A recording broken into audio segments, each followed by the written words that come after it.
സ്ഥാനാർത്ഥിക്കൊപ്പം ഇങ്ങനെ ഞങ്ങളും സഞ്ചരിച്ചുകൊണ്ടിരിക്കുകയാണ്. തെരഞ്ഞെടുപ്പിൻ്റെ പ്രചരണത്തിൻ്റെ ഓരോ ഘട്ടങ്ങൾ ഇങ്ങനെ കടന്നു പോയിക്കൊണ്ടിരിക്കുമ്പോൾ കേവലം ദിവസങ്ങൾ മാത്രമേ മുൻപിലുള്ളൂ. അവസാനവട്ട ഓട്ട പ്രദർശനത്തിലാണ് വോട്ടർമാരെ എല്ലാം കണ്ട് ഉറപ്പിക്കേണ്ട വലിയൊരു തിരക്കിൽ തന്നെയാണ് മിക്ക സ്ഥാനാർത്ഥികളും. ഇന്ന് ചേർപ്പ് ഗ്രാമപഞ്ചായത്തിലെ 15-ാം വാർഡിലാണ് ഞങ്ങൾ എത്തിയിരിക്കുന്നത്. സ്ഥാനാർത്ഥിക്കൊപ്പം ആരംഭിക്കുകയാണ്.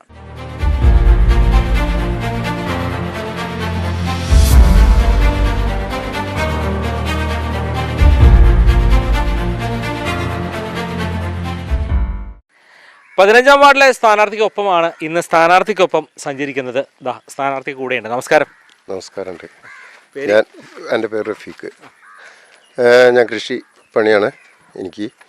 പിന്നെ പുതുമുഖത്തെയാണ് LDF ഇക്കുറി ഇറക്കിയിരിക്കുന്നത്. അതെ, പുതുമുഖം തന്നെ. പക്ഷേ ഈ നാട്ടുകാർക്ക് ഞാൻ പുതുമുഖമല്ല, സുപരിചിതമായ ഒരാളാണ്. പിന്നെ എന്ന് വെച്ചാൽ നമ്മുടെ ഈ വാർഡിൻ്റെ 75% സ്ഥലം ഞാൻ സഞ്ചരിക്കുന്ന ആളാണ്. എന്നുവെച്ചാൽ എനിക്ക് പെരുങ്കുളം പടവിൽ കൃഷിയുണ്ട്. അതുപോലെ ജൂബിലി പടവിൽ ഞാൻ കമ്മിറ്റി മെമ്പറാണ്, ADC കമ്മിറ്റിയിലുണ്ട്. അതുപോലെ മഴമ ഞങ്ങളുടെ കൃഷി കൂട്ടായ്മ ഉണ്ട് ബ്ലോക്കിൽ. അത് 4 പഞ്ചായത്ത് 5 പഞ്ചായത്ത് കൂടിയിട്ടുള്ളതാണ്. അതിൽ എക്സിക്യൂട്ടീവ് മെമ്പറാണ്.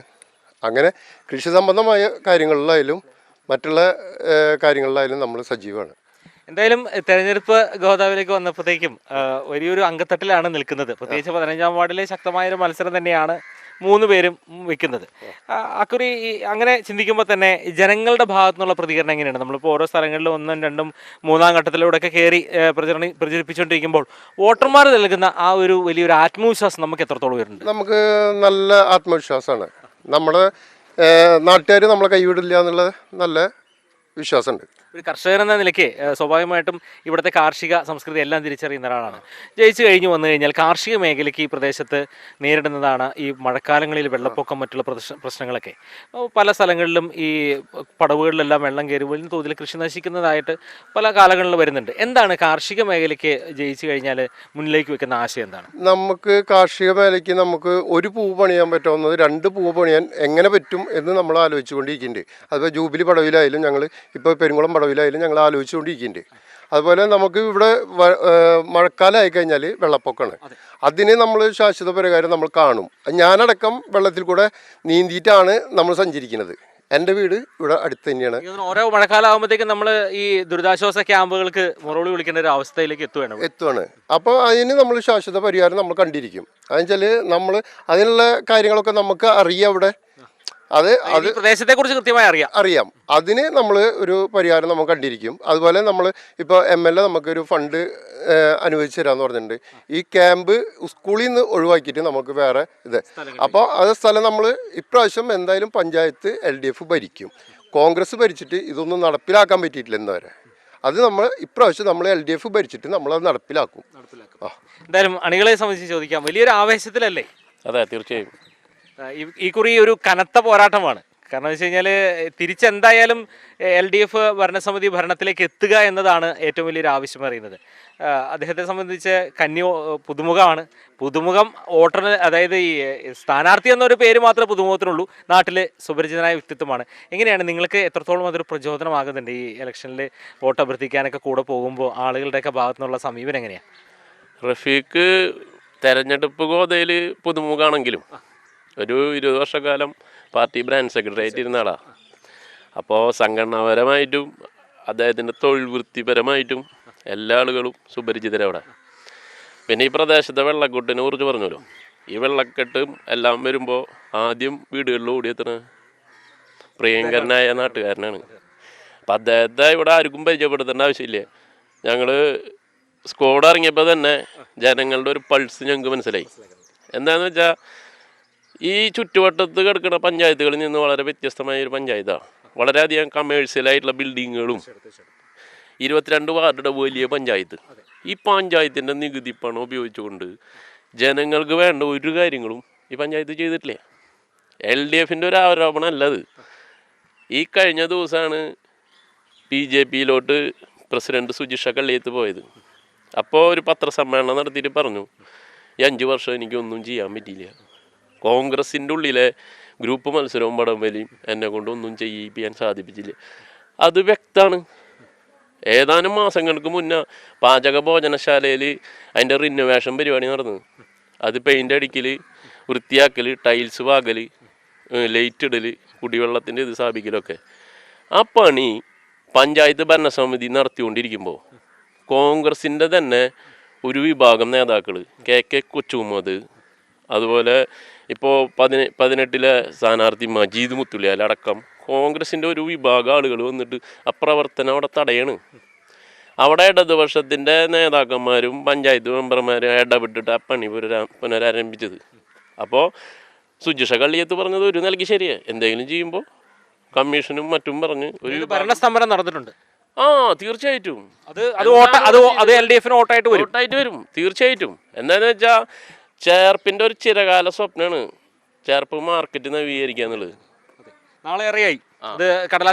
ഗോപി MLA ആയിരിക്കുമ്പോൾ തൊട്ട് ഫണ്ട് അനുവദിച്ചാ 2 കോടി രൂപ ഫണ്ട് അനുവദിച്ചിട്ട് ആ ഫണ്ട് ചെലവാക്കാണ്ട് അത് വക മാറ്റി കടലാസിലുണ്ട്. ആ അതാണ് എല്ലാം കടലാസിൽ ഒതുങ്ങി പോവാ. എന്തായാലും വലിയൊരു പ്രതീക്ഷയാണ് LDF മുന്നേറ്റം ഈ പഞ്ചായത്തിനകത്ത് സുനിശ്ചിത. എങ്ങനെ ആളെ കുറിച്ച് എങ്ങനെ റഫീഖിനെ കുറിച്ച് പറയേണ്ട കാര്യമില്ല. കാരണം ഈ നാട്ടിലെ സുബ്രജിനും അതുപോലെ തന്നെ എല്ലാ കാര്യങ്ങളിലും ശ്രദ്ധിക്കുന്ന ഒരാളാണ്. അതൊരു കമ്മ്യൂണിസ്റ്റ് പാർട്ടിയുടെ മെമ്പർ ആയതുകൊണ്ട് മാത്രം ഞാൻ പറയുന്നതല്ല.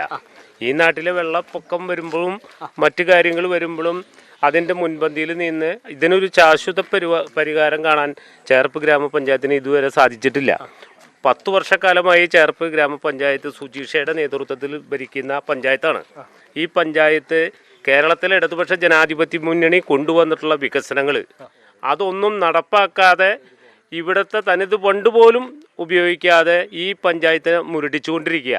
സമീപ പ്രദേശത്തെ പഞ്ചായത്തുകൾ പരിശോധിക്കുമ്പോഴും കമ്മ്യൂണിറ്റി ഹാളുകൾ പരിശോധിക്കുമ്പോഴും സാധാരണക്കാരൻ്റെ കുടുംബത്തിന് ഒരു ചെറിയ കാശിന് വാടകയ്ക്ക് കൊടുക്കേണ്ടതാണ് ഈ കമ്മ്യൂണിറ്റി ഹാള്. ഇവിടുത്തെ കമ്മ്യൂണിറ്റി ഹാൾ വർഷങ്ങളായി പൂട്ടിക്കെടുക്കുക. ആ വർഷങ്ങളായി പൂട്ടിക്കെടുക്കുന്ന കമ്മ്യൂണിറ്റി ഹാളിലെ വർഷം തോറും 10 ലക്ഷം രൂപ മാറ്റിവെച്ച് പെയിൻറ്റിങ് പരിപാടി മാത്രം നടത്തിക്കൊണ്ട് പോകുന്ന ഒരു പഞ്ചായത്താണ് ഈ പഞ്ചായത്ത്. അതുകൊണ്ട് തന്നെ കേരളത്തിലെ ഇടതുപക്ഷ ജനാധിപത്യ മുന്നണി കൊണ്ടുവരുന്ന വികസനങ്ങൾ ഈ പഞ്ചായത്തിൽ കഴിഞ്ഞ 10 വർഷക്കാലമായിട്ട് നടക്കുന്നില്ല. കേരളത്തിലാണ് ഈ പഞ്ചായത്തുകളിൽ വലിയ മാറ്റം. 40% ഫണ്ട് ത്രിതല പഞ്ചായത്ത് സംവിധാനത്തിൽ കേരള ഗവൺമെൻറ് ഇന്ത്യ രാജ്യത്ത് തന്നെ നടപ്പാക്കിയിട്ടുള്ള കേരളം എന്ന ഈ കൊച്ചു സംസ്ഥാനത്താണ് ത്രിതല പഞ്ചായത്ത് സംവിധാനം വന്നിട്ടുള്ളത്. ആ സംവിധാനം ഈ ചേർപ്പ് പഞ്ചായത്തിൽ ജനങ്ങൾക്ക് ഗുണകരമാകുന്ന വിധത്തിൽ പ്രവർത്തിക്കാൻ കഴിവില്ലാത്ത ഒരു പഞ്ചായത്തായി ഈ 10 വർഷക്കാലം മുന്നോട്ട് പോയി. നിങ്ങൾക്കറിയാം, കഴിഞ്ഞ ദിവസം സുജീഷ കള്ളിയത്ത് എന്ന് പറയുന്ന മുൻ പഞ്ചായത്ത്, ഇപ്പോഴത്തെ പഞ്ചായത്ത് നിലവിലുണ്ടായിരുന്ന പഞ്ചായത്ത് പ്രസിഡന്റ് തന്നെ സ്റ്റേറ്റ്മെൻറ്റിലൂടെ പറഞ്ഞു, കഴിഞ്ഞ 2.5 വർഷക്കാലമായി വികസനങ്ങളിൽ ഞങ്ങളെ കൊണ്ട് ചെയ്യിക്കാതെ ഞങ്ങളുടെ പാർട്ടിക്കാരുൾപ്പെടെ വികസനം മുരടിപ്പിക്കുന്ന രീതിയിൽ പ്രവർത്തിക്കുന്നുണ്ട്. ഞാൻ പറയുന്നു, അങ്ങനെയാണെങ്കിൽ ഒരു കോൺഗ്രസ് നിയോഗിക്കപ്പെട്ട ഒരു പഞ്ചായത്ത് പ്രസിഡന്റ് ആണെങ്കിൽ ആ പഞ്ചായത്ത് പ്രസിഡന്റ് ജനങ്ങളോട് വിളിച്ചു പറയാം, ഈ പഞ്ചായത്തിൻ്റെ വികസനത്തിൽ ഞങ്ങളുടെ പാർട്ടി ഉൾപ്പെടെ മുരടിച്ച് നിൽക്കുന്നു. ഈ ലാസ്റ്റ് ഘട്ടത്തിൽ രാജിവെച്ച് ഇങ്ങനെ ഒരു സ്റ്റേറ്റ്മെൻറ്റ് പറഞ്ഞത് തന്നെ വളരെ തെറ്റാണെന്നാണ് എൻ്റെ അഭിപ്രായം. തീർച്ചയായിട്ടും. എന്തായാലും ആരോപണങ്ങളും പ്രത്യാരോപണങ്ങളും ഒക്കെ ആയിട്ട് എടുത്തു നോക്കി കഴിയുമ്പോൾ ഇനിയുള്ള ദിവസങ്ങൾ കേവലം കുറച്ച് ദിവസങ്ങളേ ഉള്ളൂ. വോട്ടർമാർ വോട്ട് ചെയ്യാനായിട്ട് പോവുകയാണ്. തീർച്ചയായിട്ടും ഒരു വിജയ സാധ്യത എത്ര ശതമാനം കാണുന്നുണ്ട്? 100% തന്നെയല്ലേ? 100% തന്നെ. അതിൽ വേറെ തർക്കങ്ങളില്ല. മുൻ മെമ്പർ നമുക്ക് ഇവിടെ ഈ പരിസരത്ത് ഒന്നും തന്നെ ചെയ്തിട്ടില്ല. ഇപ്പോൾ ഈ വരുന്ന റോഡ്, പാറാപ്പറമ്പ് റോഡ് എന്ന് പറഞ്ഞത്, അത് നമ്മൾ ഇപ്പോൾ 15-ാം വാർഡിൻ്റെ ആസ്തിയിലാണ് എടുക്കുന്നത്. അത് നമുക്ക് ഈ പലവട്ടം നമ്മൾ പറഞ്ഞിട്ട് അവർ റെഡിയാക്കിയില്ല. നമ്മ MLA ഫണ്ട് ഉപയോഗിച്ചിട്ടാണ് ആ റോഡ് പണിത്. പിന്നെ അതേമാതിരി തന്നെ ഇവിടെ ഒരു 10-50 മീറ്റർ റോഡാണ് ഇപ്പോൾ ചെയ്തിട്ടുള്ളത്. അതുപോലെ വെളങ്ങോട് ഞങ്ങളുടെ LDF മെമ്പറായിരിക്കുന്ന സമയത്ത് പണിതിട്ടുള്ള റോഡാണ്. ഒരു 10 നിലവിൽ 15-ാം വാർഡിൽ സമഗ്രമായ വികസനം ഒന്നും തന്നെ നടന്നിട്ടില്ല. തീർച്ചയായിട്ടും അത് ഇവിടെ മാത്രമല്ല, എല്ലാ ഭാഗത്തും തിരഞ്ഞു കഴിഞ്ഞാൽ കാണാം. എന്നിട്ട് ഇപ്പോൾ അവർ ഒരു പൊടിക്കൈ എന്ന നിലയിൽ ഒരു ഹൈമാസ്റ്റ് ഇവിടെ കൊണ്ട് സ്ഥാപിച്ചിട്ടുണ്ട്. ആ ഫണ്ട് ഉപയോഗിച്ച് പാവങ്ങൾക്ക് നടക്കാനുള്ള വഴി ശരിയാക്കാം. അത് ചെയ്തിട്ടില്ല. തീർച്ചയായിട്ടും ആരോപണങ്ങളും പ്രത്യാരോപണങ്ങളും ഒക്കെ ആയിട്ട് തെരഞ്ഞെടുപ്പ് ഇങ്ങനെ ചൂടുപിടിക്കുമ്പോൾ 15-ാം വാർഡിൽ LDFനെ സംബന്ധിച്ച് തികഞ്ഞ ആത്മവിശ്വാസത്തിലാണ്. ഒരുപക്ഷെ തെരഞ്ഞെടുപ്പിൽ ആദ്യത്തെ പുതുമുഖമാണെങ്കിലും ഈ നാട്ടിൽ അറിയപ്പെടുന്ന സുപരിചിതമായ വ്യക്തിത്വം, ഒപ്പം തന്നെ നല്ലൊരു കർഷകൻ, അങ്ങനെ എല്ലാം കൊണ്ട് നോക്കുമ്പോൾ LDF ഈ കുറി രംഗത്തിറക്കിയിരിക്കുന്നത് മികച്ച സ്ഥാനാർത്ഥികളാണ്. ചേർപ്പ് ഗ്രാമപഞ്ചായത്തിലെ സ്ഥാനാർത്ഥികളുടെ ലിസ്റ്റ് എടുത്ത് നോക്കിയാൽ LDFനെ സംബന്ധിച്ച് കൃത്യമായി പഠനം നടത്തിയ ശേഷം കൃത്യമായി ഓരോ മേഖലകൾ അറിയുന്ന ആ നാടിൻ്റെ സ്പന്ദനമറിയുന്ന മികച്ച സ്ഥാനാർത്ഥികളെ തന്നെയാണ് ഈ കുറിയും രംഗത്തേക്ക് ഇറക്കിയത്. അങ്ങനെ നോക്കുമ്പോൾ 15-ാം വാർഡിൽ സ്ഥാനാർത്ഥി നിർണയത്തിൽ LDF ഏറ്റവും മേൽക്കൈ തന്നെയാണ്. ഇനിയുള്ള ദിവസങ്ങളാണ് വോട്ടർമാരെ സംബന്ധിച്ചും അതും 100% ഒരു വിജയത്തിലേക്ക് തന്നെ, പ്രത്യേകിച്ച് ചെങ്കുടി 15-ാം വാർഡിൽ വീശുക തന്നെ ചെയ്യുമെന്നാണ്. ആ കാറ്റ് അതങ്ങനെ തന്നെ സ്ട്രോങ് ആയി തന്നെ നിൽക്കുമെന്നൊരു ആത്മവിശ്വാസത്തിലാണ് ഇതാ ഈ പിറകിലുള്ള അണികളും നമ്മുടെ സ്ഥാനാർത്ഥിയും. മീഡിയ 4 എല്ലാവിധ ഭാവങ്ങളും നേരുകയാണ്. മറ്റൊരു സ്ഥാനാർത്ഥിക്കൊപ്പം കണ്ടുമുട്ടാം.